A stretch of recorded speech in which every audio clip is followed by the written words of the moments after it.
Perhaps the most frightening thing about the misinformation bill is who is going to decide what is true and what is not, and what caveats are going to be put on that, what processes are going to be put in place, because this is basically a ministry of truth. Well, I'm here to tell you something that you probably didn't know about the misinformation bill, because I have identified, with the help of someone else, which I'm going to go into, someone who's going to be very pivotal in deciding what is misinformation or disinformation and what isn't.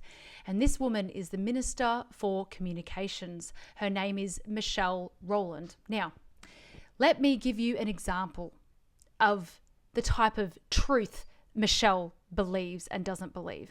Now, she has a whole review board underneath her that decides the classifications on books that goes into schools and things like that. And she is absolutely in charge of all of those people. And she's going to be in charge of what we consider to be misinformation, along with other people, of course. Now, there is a book called Gender Queer. Now, her and her review buddies decided that this book should have no classification whatsoever. It's called an unrestricted classification, which means that any age can read it, any teacher can teach it in any school class of any age, and there are no restrictions. Now, you can see on the screen right here the types of images that are in this book, the types of images that Michelle, our Ministry for Truth, soon to be, thinks is appropriate for any age. She's recently been challenged at the Federal Court of Australia in regards to this particular book's classification. Now, Bernard Gaynor is the one heading this charge, and I'll put an article as a link in the description, and I'll also put his website in the description so that you can subscribe to him and find out how his case is going, because he recently won a very big aspect of the case, and the classification has had to go back to the review board, the same review board that thought it was totally appropriate for children of all ages.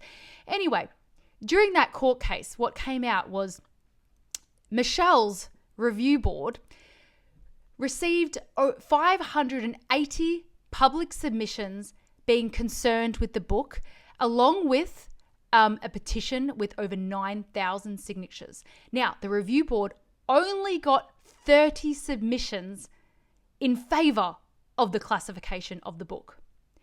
They decided, under Michelle's guidance, to ignore every single one of those 580 submissions. You know why? Because obviously those people are vilifying the LGBT community.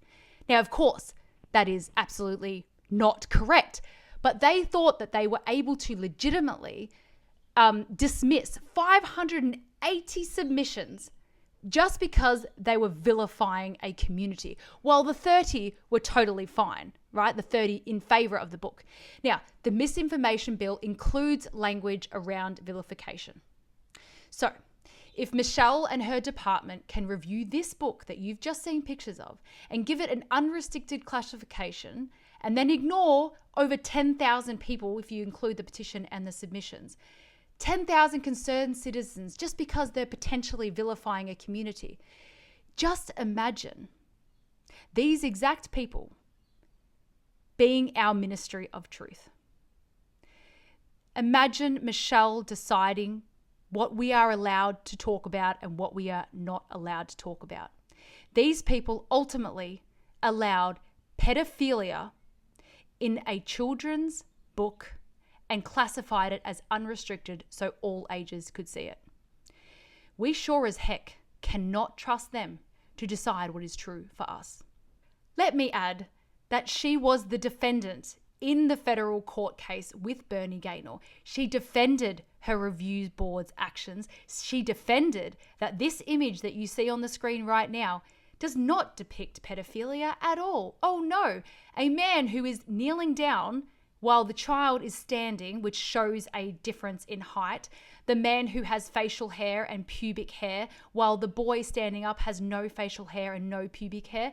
She stood up in court, in a federal court, and defended that this was not an image of pedophilia, not to mention all the other images. Now, Bernard Gaynor has actually won a step in that case, which means that the review board has to review it again, review the classification again. We'll see what happens with that. That's why you should definitely subscribe to him.